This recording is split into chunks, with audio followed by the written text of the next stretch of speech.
बिस्मिल्लाहिर्रहमानिर्रहीम अस्सलाम वालेकुम दोस्तों। उम्मीद लरम तासु रोग जोड़ो खुशहाल वी और ژوند په مزوج په دوستانو مشهور ماډل سدرا چې غیرت په نوم باندې قتل شوی دی. دا قاتل څوک دی او دغه اخر داسې څه ګناه کړی و چې دا قتل کړه او په ست طریقې باندې قتل کړه او څه په واجب باندې او څه په ګناه باندې قتل شوی دی. دوستانو د باره کې بس ټول معلومات په دې ویډیو کې شریکو او که تاسو ټول معلوماتو باندې ځان خبرول غواړئ مونږ ویډیو ځان ستر اخره پورې وګورئ او چې کوم ملګری مونږ په چینل باندې نوی دي هغه د مونږ چینل مخه ځان سبسکرایب کی ټلې نشان دی وي تاکي مونږ راتلونکي معلوماتي ویډیو هغه ته په اسانه سره ملاوي. دوستانو انسان چې الله پاک پیدا کړو نه الله پاک وته عقل ور کو علم وته ور کو چې کله عقل او علم نه باوجود خبره مونږ د برادری او مونږ د معاشري خلاف ورزي کې راشي نو ایوا دایره کار دغه دایره کار نه چې کله انسان بهر تشي نو بیا هغه مونږ داسې ویو چې دا د مونږ غیرت د دایرې نه بهر شو. اوس دا کاس په دې معاشرې کې جمدې نشي پاتې کېدل ولې چې دا مونږ د معاشرې دپاره ناسور جوړ شوی دی. خو دوستانو که مونږ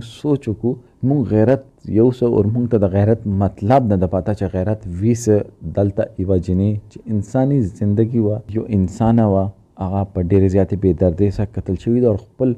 روډ د راسه قتل شوي ده. رور یې چې ما د په غیرت په نوم باندې قتل کړي ده دغه ماډلینګ کولو ماډلینګ ما نو خوښ. دوستانو انسان چې کله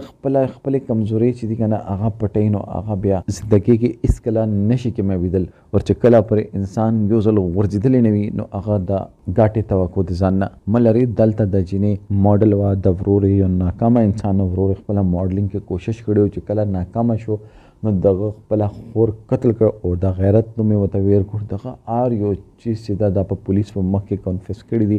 آر یو چیز چې د هغه په پولیس په مخ کې منلي. خو دوستانو